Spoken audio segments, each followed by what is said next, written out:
Mike Tyson's first day, the legend of Big Ron. The 300-pound inmate stood directly in Mike Tyson's path, arms crossed, blocking the corridor like a human wall. His eyes were cold and calculating, and everyone in that hallway stopped moving to see what would happen next. "You think you're special," the big man said, his voice echoing off the concrete walls. What Mike Tyson did in the next 2 minutes would become prison legend, whispered about for decades, a story that guards and inmates would tell over and over again. But before we get to that moment, if you're enjoying these untold Mike Tyson stories, we post new videos every single day, so hit that subscribe button and don't miss out. Now, to understand how Mike Tyson's first day in prison turned into a moment that would define his entire time behind bars, we have to go back to the very beginning. It was March 1992, early afternoon. Mike Tyson, 25 years old and the former undisputed heavyweight champion of the world, was being processed into the Indiana Youth Center. The intake was humiliating by design: strip searches, medical exams, psychological evaluations, fingerprints, and mugshots, all intended to strip away whatever identity you had on the outside and rebuild you as just another number in the system. Mike had been through demeaning experiences before, growing up in Brownsville, group homes and juvenile detention. But this was different. This was 6 years of his life, 6 years during what should have been his absolute prime as a fighter. Instead of preparing for his next title defense, he was putting on an orange jumpsuit and being assigned a cell. The guards processed him efficiently, but cautiously. Everyone knew who Mike Tyson was, and everyone had an opinion on whether he belonged there. Some guards were professional, just doing their jobs. Others made comments, small verbal jabs, testing to see if the famous boxer would react. Mike stayed quiet, kept his head down, answered questions when asked, and followed instructions. He had learned early on that the best way to survive a bad situation was to observe first, understand the environment, and figure out the rules before making any moves. After processing, a guard named Officer Patterson escorted Mike to his assigned cell block. As they walked through the corridors, other inmates pressed against their bars to get a look. Some shouted, some just stared. "Yo, that's Mike Tyson. Iron Mike's in the house. You ain't so tough now, champ." Officer Patterson, a man in his 50s who had worked the prison for 20 years, spoke quietly as they walked. "Listen, Tyson, I'm gonna give you some advice. This place isn't like the outside. Your reputation means something, but it also makes you a target. There are guys in here who will want to test you, to make a name for themselves by taking down the champ. Keep your head down, don't engage, and you'll get through this." Mike nodded but didn't answer. He appreciated the advice, but he also knew that no matter what he did, trouble would find him. It always did. They reached cell block D, and Patterson unlocked the heavy metal door. "This is general population. You'll have a cellmate, yard time and meals in the cafeteria. Follow the rules, respect the guards, and we won't have problems." Mike stepped into the block, and immediately the atmosphere changed. This wasn't the controlled environment of intake.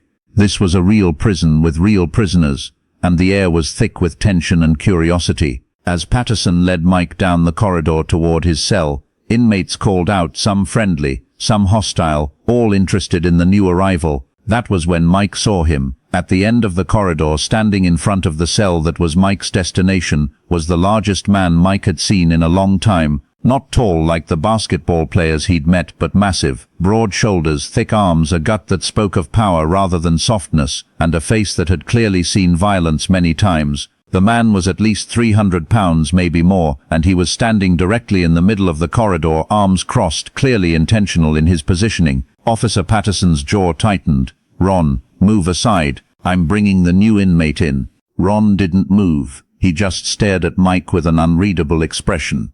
"Ron, I said move," Patterson repeated, his hand moving toward his radio. "I heard you," Ron said, his voice surprisingly soft for someone his size. "Just wanted to get a look at the famous Mike Tyson, see if he's as tough as they say."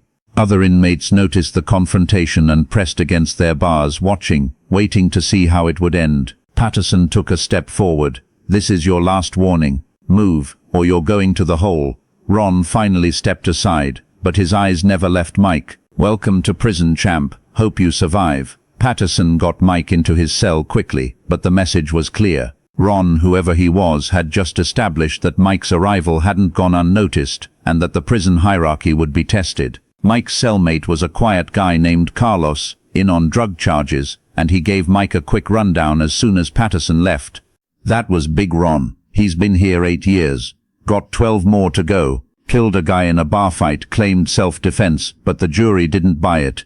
He runs a lot of things in this block. Protection rackets, gambling, contraband. The guards know but they can't prove it. And honestly, they'd rather deal with Ron than the chaos that would happen without him. Does he always block people's way like that? Mike asked. Carlos shook his head. Nah, man. That was specifically for you. He's testing you, letting you know your fame doesn't mean anything here.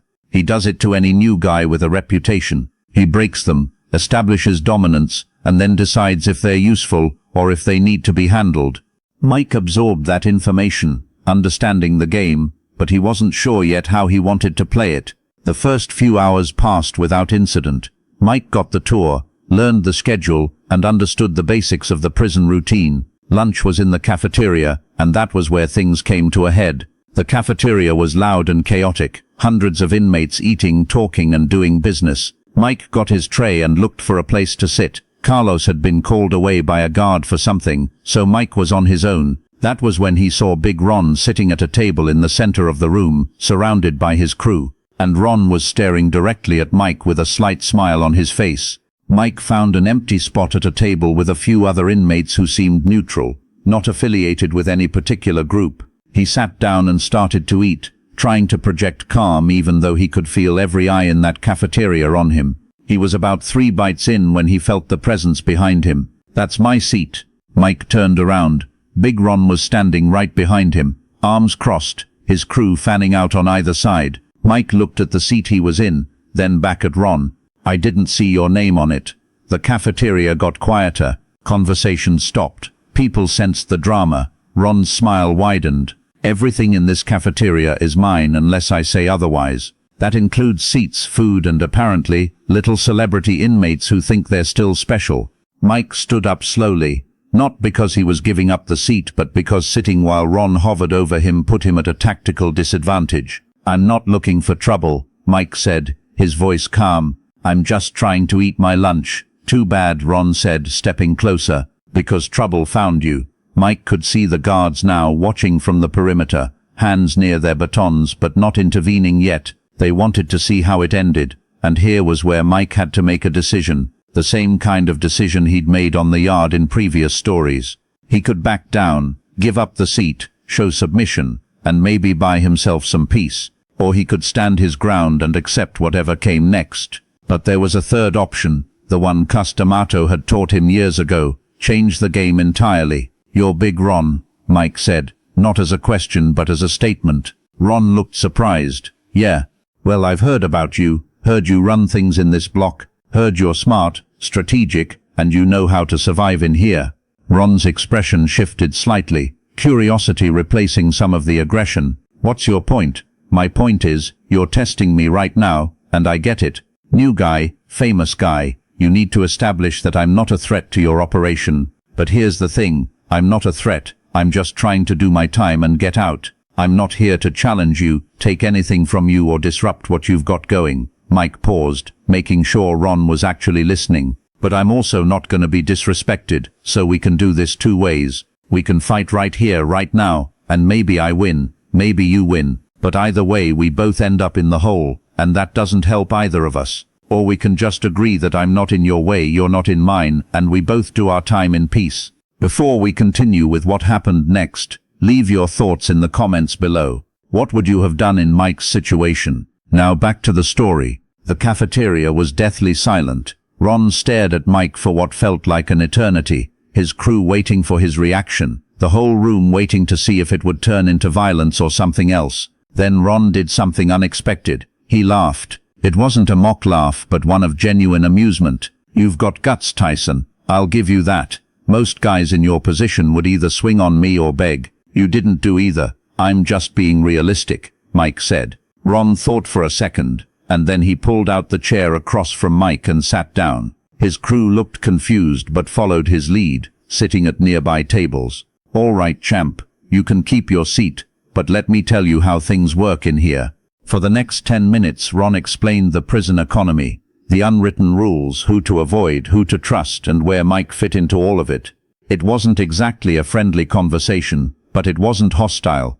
It was two men in a bad situation, finding a way to coexist. When Ron finally stood up to leave, he looked at Mike one more time. "You surprised me today. That doesn't happen often. Keep being smart like that and you'll make it. But if you ever try to undermine what I've got going, we'll have a different conversation." "Got it," Mike said. Ron walked away, and the cafeteria slowly returned to normal. Even though everyone was talking about what they had just witnessed, Mike Tyson, the baddest man on the planet, had just negotiated peace with Big Ron on his first day in prison, without throwing a single punch. Later that night, back in the cell, Carlos was amazed. "Man, I don't know how you did that. I've seen Ron break guys for a lot less than what you said to him." "I didn't do anything special," Mike said. "I just talked to him like a human being instead of treating him like a threat. Sometimes that's all it takes." But the story didn't end there. Over the next few weeks, word spread throughout the prison about Mike's first day. The legend grew with every retelling. Some versions said Mike stared Ron down without saying a word. Others claimed he made subtle threats that made Ron back off. But the people who were there knew the truth. Mike Tyson had done something more impressive than winning a fight. He had avoided one through intelligence, respect, and the understanding that true strength sometimes means finding a way forward without violence. Big Ron and Mike never became friends, but they developed a mutual respect. Ron made sure other inmates understood that Mike was off limits, not because Mike was protected, but because Mike had proven he was smart enough to navigate prison politics without causing unnecessary problems. And Mike, for his part, learned that the lessons Cos D'Amato had taught him applied everywhere, not just in the boxing ring. Violence is easy, wisdom is hard, and sometimes the greatest victories come from the battles you choose not to fight. Mike Tyson's first day in prison, when a 300-pound inmate blocked his path and tested him in front of everyone, became legend not because of what Mike did, but because of what he didn't do. He didn't let ego lead him. He didn't let fear control him. He didn't let the situation force him into a corner where violence was the only option. Instead, he showed that the baddest man on the planet was also wise enough to know that words were more powerful than fists. And that lesson learned on his very first day behind bars would guide him through the rest of his sentence and beyond.